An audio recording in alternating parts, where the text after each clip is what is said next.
Going back a little bit to Casablanca, fair or unfairly, that's the legacy of your dad. And in reading and studying the film and how it was made, reading your father's memoir, this was not a movie that he wanted to make because he looked at it, and this is another reason it explodes the myth of that they made Casablanca and they didn't know how it was going to end. Well, they might not have known what the dialogue was and all of that, but it was obvious that, Ilsa was going to go off with Victor. It was just how they were going to get there, but he figured he wasn't going to get the girl, and then Hal Wallace basically bought his contract, gave him billing, and then he said, well, I'll do it. How did your father feel about the whole legacy of Casablanca following him, where in his last years, that was what that and lighting those 2 cigarettes in Now Voyager, people seem to remember that, and there's so much more to his career and his life than those 2 things. Sure. Did that bother him at all?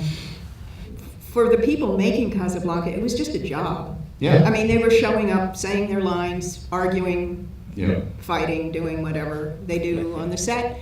And it was really no big deal. It was just a movie. Right. And job of work.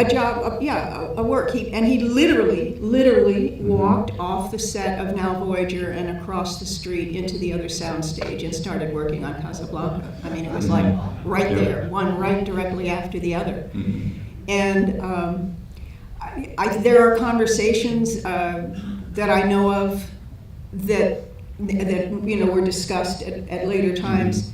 That Lou thought it would be good for him to do it because it put him in the company of Bogey. It was going to be an A film, but even that doesn't mean it's not, like we have Star Wars now or whatever the newest It was not thing. A franchise. It was not a franchise. It was not a franchise, but it was also they didn't know what the audience was going to do with Bogey playing that kind of a character where he was more romantic, less gangster, whatever have you, and they knew they had something because they had Bergman, and she was definitely on the rise.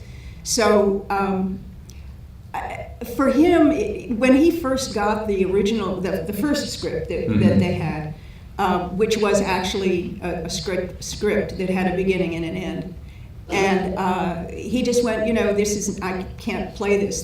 There are 2 reasons. One, there's no dialogue in the original play. You hear about Victor Laszlo, you don't see Victor Laszlo that much. So you had to pump that part up to get my father even to start to pay attention to the whole thing. And then the other thing, and the thing that I think really bothered him the most, for lack of a better word, or what he fought for, was he had now achieved the status where his name and the name of the leading lady was above the title of the film. He achieved it in Joan of Paris, he achieved it in certainly Now Voyager. And he felt they were going to put his name down with Sidney Greenstreet and Claude Rains and so on and so forth. Not that there's anything wrong with that, but once you have gone above the title, if you go below the title, you're dead meat, dude. You're not climbing the ladder back up again. It just doesn't happen. Then maybe probably not even now anymore either.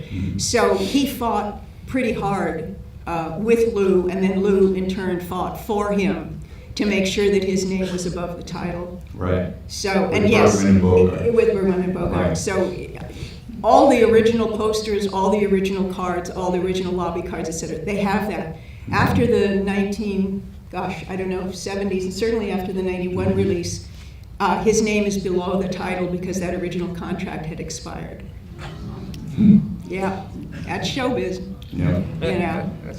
And it's interesting to me when they talk about it being such a great romance. I don't see it. I mean, okay, great, it's a romance. But for me, it's really this story of integrity and doing the right thing. Yeah. They all did the right thing.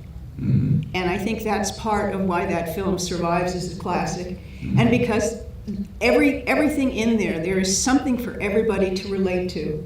If it's a lost love, if it's trying to get away from something that is absolutely impossible to live with, if it's whatever it is in your life, you can connect with it. That film is about human emotions and integrity and doing the right thing. Yeah, and it endures. It does, and that's why.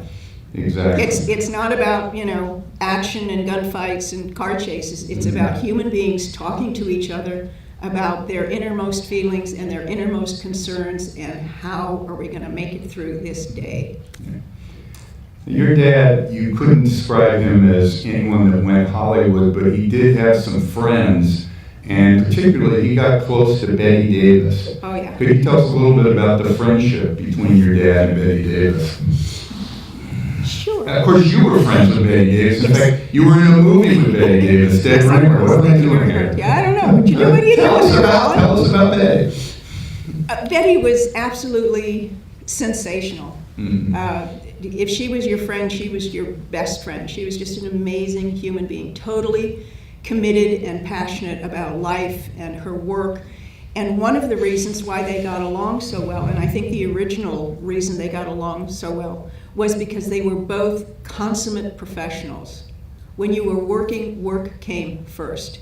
You knew your lines, you knew your partner's lines, you knew why you were saying what you were saying, you hit your mark, you found interesting ways of interacting with each other, and that's really where it started. And my father, how do I put this politely? He had a taste for very strong women.